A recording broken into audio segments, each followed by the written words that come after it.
എന്താ എനിക്ക് സംഭവിച്ചെന്ന് എനിക്ക് എന്നെ അറിഞ്ഞൂടാ.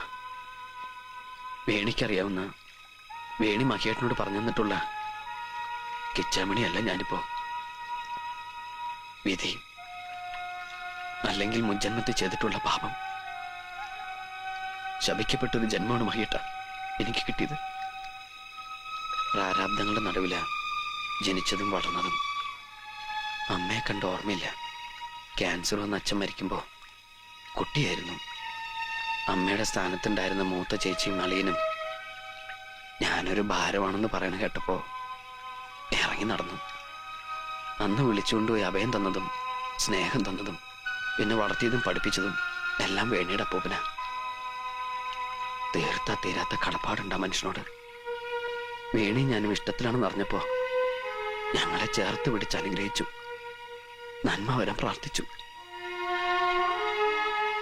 തഞ്ചാവൂരിലെ അമ്പലത്തിൽ കിടന്ന അപ്പൂപ്പൻ മരിച്ചത് പിറ്റേ ദിവസത്തെ പത്രത്തിൽ കണ്ടപ്പോഴറിഞ്ഞത്. വേണിയുടെ ഗതി എന്താവെന്ന് ഓർത്ത് പേടിച്ച് ഓടി ചെന്നതാ തഞ്ചാവൂരില്. ക്ഷേത്രത്തിൽ വെച്ച് സത്ര മാനേജറെ കണ്ടു. അയാൾ വിവരങ്ങളൊക്കെ പറഞ്ഞു. അപ്പൂപ്പൻ മരിക്കാനിടയായ സാഹചര്യവും നിങ്ങൾ വേണിയെ കൂട്ടിക്കൊണ്ടുപോയതൊക്കെ. உங்களை நான் நம்புறேன். அதனால தான் எல்லாத்தையும் சொல்லிட்டேன். கொஞ்சம் முன்னாடி சுப்பிரமணியம் வந்து அந்த பொண்ணை பத்தி கேட்டேன். நான் ஒன்னும் சொல்லல. ரொம்ப நேரம் சத்தம் போட்டான். எனக்கு தெரியாதுன்னு சொல்லி அனுப்பிட்டேன்.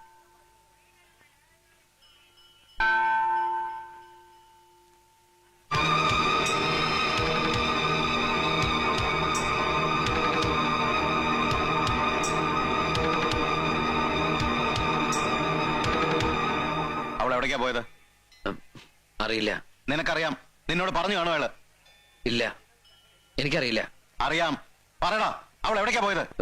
എനിക്കറിയില്ല എന്ന് പറഞ്ഞില്ലേ?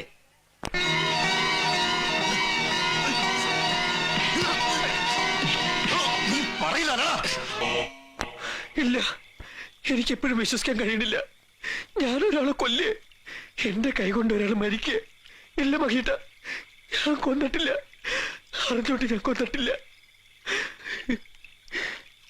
അവൻ മരിക്കേണ്ടവനാണ്. അവന്റെ ശല്യം അങ്ങനെ തീരാൻ ഈശ്വരനൊരു വഴി ഉണ്ടാക്കിയതെന്നൊക്കെ പറഞ്ഞ് രാജു ആശ്വസിപ്പിക്കുന്നുണ്ട്. എന്നാലും കൊലപാതകമല്ല ഉണ്ടാവൂ. ഒരു തെളിവുമില്ല, ആരും കണ്ടവരുമില്ല.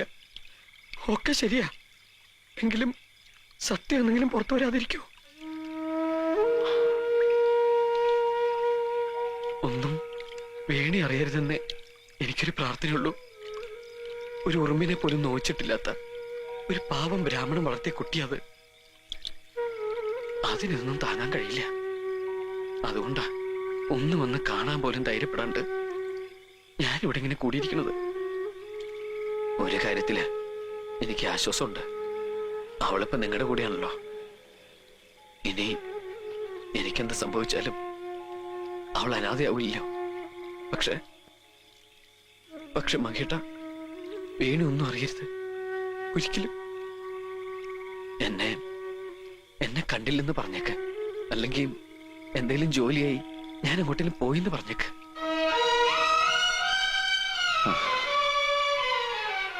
അത് പറഞ്ഞാൽ അവള് വിശ്വസിക്കോ? താൻ അവൾ ഒരുപാട് സ്നേഹിക്കണില്ലേ? അത്ര തന്നെ അവള് തന്നെ സ്നേഹിക്കണില്ലേ? അപ്പോ ഞാനൊരു നുണ പറഞ്ഞ അവള് വിശ്വസിക്കോ? എത്ര നാള് കാണാതെ പിടിച്ചു നിൽക്കാൻ പറ്റി തനിക്ക്? അതുപോലെ തന്നെയല്ലേ അവൾക്കും. വേണ്ട കിച്ചാമണി, താൻ എന്റെ കൂടെ വരണം. താൻ അവളെ കാണണം. അവള് തന്നെയും കാത്തിരിക്കുക. എന്നാലും മകേട്ട, താൻ ആരെയും കൊന്നിട്ടില്ല. താൻ കൊല്ലുന്നത് ആരും കണ്ടിട്ടില്ല. തഞ്ചാവൂര് താൻ പോയിട്ടേ ഇല്ല. എന്തെങ്കിലും സൂചന ഉണ്ടായിരുന്നെങ്കിൽ തന്നെ ഇതിനു മുമ്പ് പോലീസ് ഇവിടെ തേടിയെത്തിയനെ. നമുക്ക് നല്ലത് മാത്രം ആഗ്രഹിക്കാം. മറിച്ചാണ് സംഭവിക്കുന്നെങ്കിൽ തന്നെ അപ്പൊ താൻ ഒറ്റയ്ക്കല്ലാന്നെങ്കിലും ആശ്വസിക്കുക. അതുവരെ കിട്ടുന്ന നല്ല ദിവസങ്ങൾ അതെങ്കിലും അവൾക്ക് കൊടുത്തൂടെ? അവള് മാത്രമല്ല, അവള് പറഞ്ഞു കേട്ട അവളുടെ കിച്ചനെ കാണാൻ എന്റെ മുത്തശ്ശനും മുത്തശ്ശിയും താൻ ഒരിക്കലും കണ്ടിട്ടില്ലാത്ത വീടുമൊക്കെ തനിക്ക് വേണ്ടി ഒരുങ്ങി കാത്തിരിക്കുക.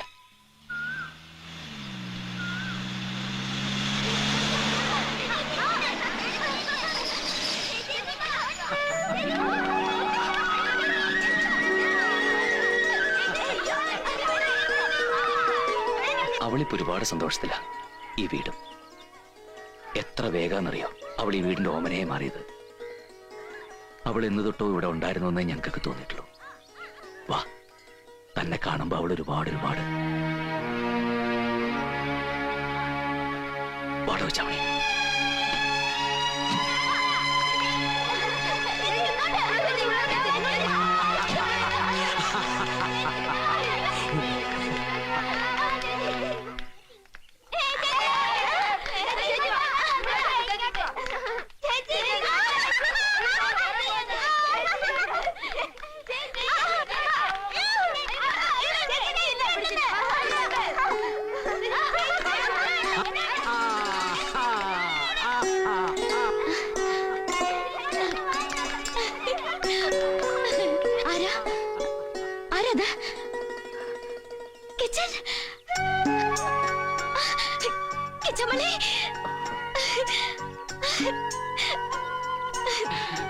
സന്തോഷായില്ലേ കിച്ചാമ്മയുടെ വേണിമണിക്ക്?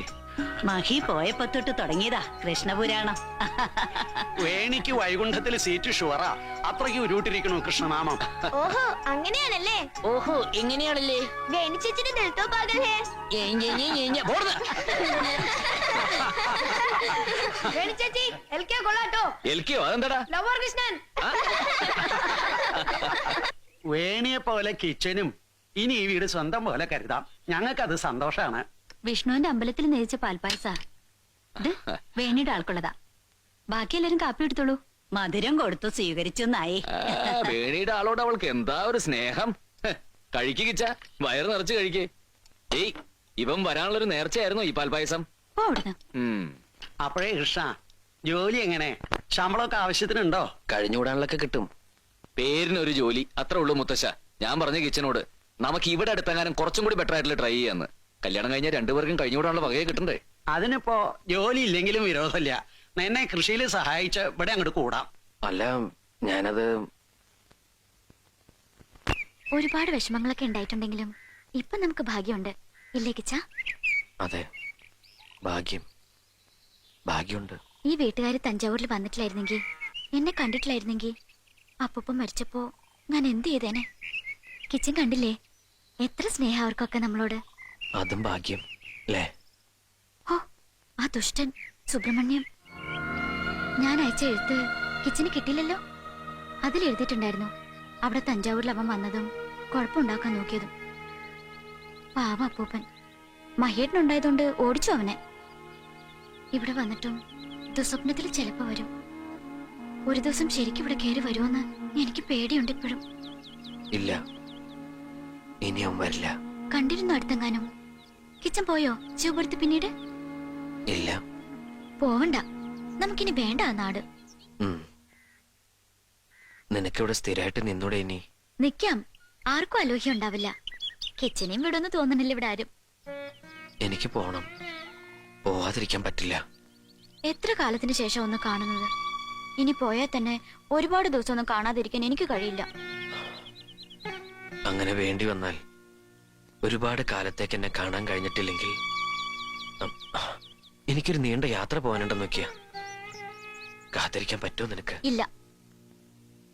എനിക്കൊരു ട്രാൻസ്ഫർ കിട്ടിയെന്ന് നോക്കിയേ, ഒത്തിരി ദൂരത്തേക്ക്. അപ്പോ ആ ജോലി വേണ്ടാന്ന് വെച്ചാ മതി. വേണേയും കുറെ കാലം എന്നെ കാണുന്നേയില്ലെന്ന് കരുതുക. അപ്പോ പതിയെ എന്നെ മറന്ന്. ദാ വെറുതെ ആവശ്യമില്ലാത്തൊന്നും പറയണ്ട കേട്ടോ. ഓ, എനിക്ക് വല്ല മാറ്റം വന്നിട്ടുണ്ടോന്ന് പരീക്ഷിക്കാ. വേണേയും അതല്ല, കേൾക്കുമ്പോ നിനക്ക് ഞാൻ മതി. മുത്തശ്ശി അനുവദിച്ച സമയം കഴിഞ്ഞു. ഇനി നമുക്ക് യോഗം പിരിച്ചുവിടാം. വേണി അപ്പുറത്ത് തിരക്കുണ്ട്.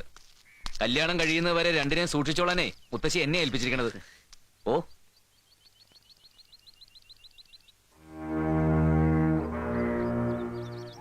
എന്താ തന്റെ മുഖപെരുമാരി? താനും അവളും കൂടി സംസാരിച്ചിരിക്കുന്നു പറഞ്ഞപ്പോ ടെൻഷനായി എനിക്ക്. താൻ വല്ല അബദ്ധവും വിളിച്ചു പറയുമെന്നുള്ള പേടി.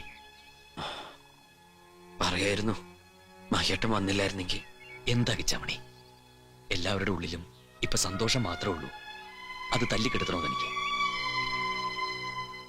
വാ. ഒന്ന് ചിരിച്ചൂടെ കിച്ചാമണി തനിക്ക്? മറന്നുപോയി മഹേട്ട. തനിക്ക് വേണ്ടിയല്ല, മറ്റുള്ളവർക്ക് വേണ്ടിയെങ്കിലും ഒന്ന് ചിരിക്കെ. മറ്റുള്ളവരുടെ ചിരിയിലൊക്കെ ഒന്ന് പങ്കുചേര്. ഒന്നും ഉണ്ടായിട്ടില്ല എന്ന് തന്നെ കരുതുക. അതിനല്ലേ നമ്മൾ ശ്രമിക്കണത്. ഭഗവതി കാക്കാണ്ടിരിക്കുമോ നമ്മളെ?